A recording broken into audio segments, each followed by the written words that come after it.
The downtown unit was actually created to combat some of the issues that we were noticing in the downtown area in relationship to the density of alcohol establishments or drinking establishments, and the close relationship that we have with the university, and the proximity of the students and these drinking establishments, and to just make it a safer place for students and the public in general. When was it? Do you know when?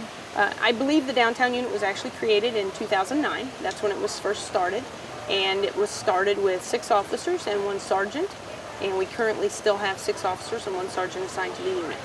On a typical night now, because of a greater influx of calls for service during the daytime hours, it started with 5 at night. We now currently have 4 at night because of the influx of calls we're noticing during the daytime. We've moved one of our night persons to kind of a mid-shift range. He'll work 11 in the morning until 7 at night, and that's just to help make a more conducive working relationship, so we have coverage longer hours during the week.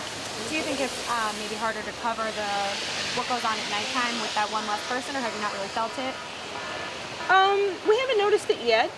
Now, that may change as the apartment complexes come online. We may actually notice that we need the 5 back at night, because we are still responsible for handling calls for service in our primary beat responsibility, which is the downtown area.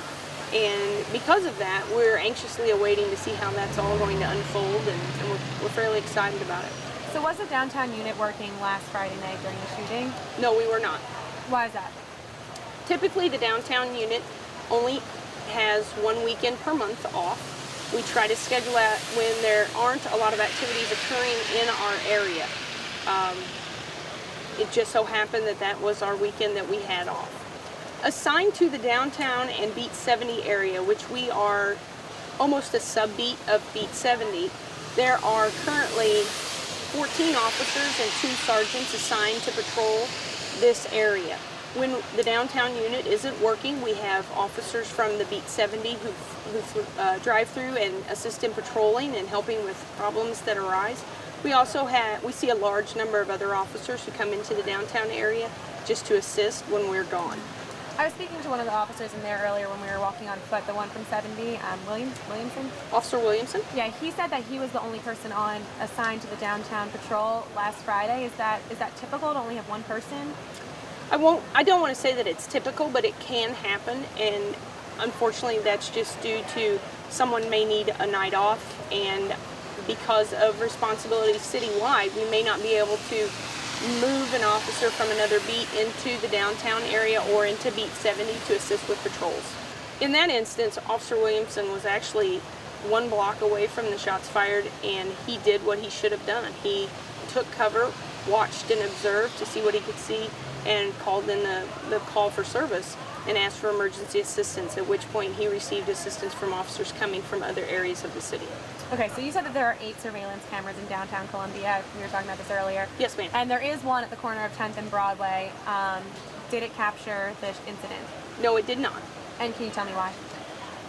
Among the 8 cameras that we do have down here, some are fixed, which means they watch a certain location. Others are what would call a pan, tilt, and zoom camera, which means they can be manipulated. And as with any technology, of course, we might be looking where we think there might be a problem, and something could happen on the other side of the view of the camera. And that can happen even on a fixed camera. It could happen on one, because the pan, tilt, zoom cameras, when we're not manipulating those cameras, they're on a timer, so they move randomly back and forth through their viewpoint. And if that's occurring, it could have been looking the opposite direction regardless of whether or not we were manipulating it. That's just a limitation of a camera. So at the time someone was manipulating the camera? Yes. Do you have anything about what they were looking at, where it was directed, anything? The only information I've been able to obtain at this point is that that officer was viewing a crowd that he believed or perceived for whatever reason may have been in the pre-dawn area of creating a disturbance, or he saw something that drew his attention to that crowd. But other than that, I'm not certain what he was looking at. I think it's one of those rare occurrences that can happen. I have been assigned as the downtown supervisor for the previous 6 months, and to date, of under my supervision, this is the first major incident we've had in the downtown area. Of course, there's always the likelihood of crime, and it can happen anywhere. And honestly, if we could tell the future, I would be out of a job. I would say that they shouldn't be concerned. We are out in full force, and during the past 6 months, I've been looking and reviewing the schedule that they were on prior to, and I've tried in the best way possible with the resources that I have to actually expand on that schedule to provide more coverage.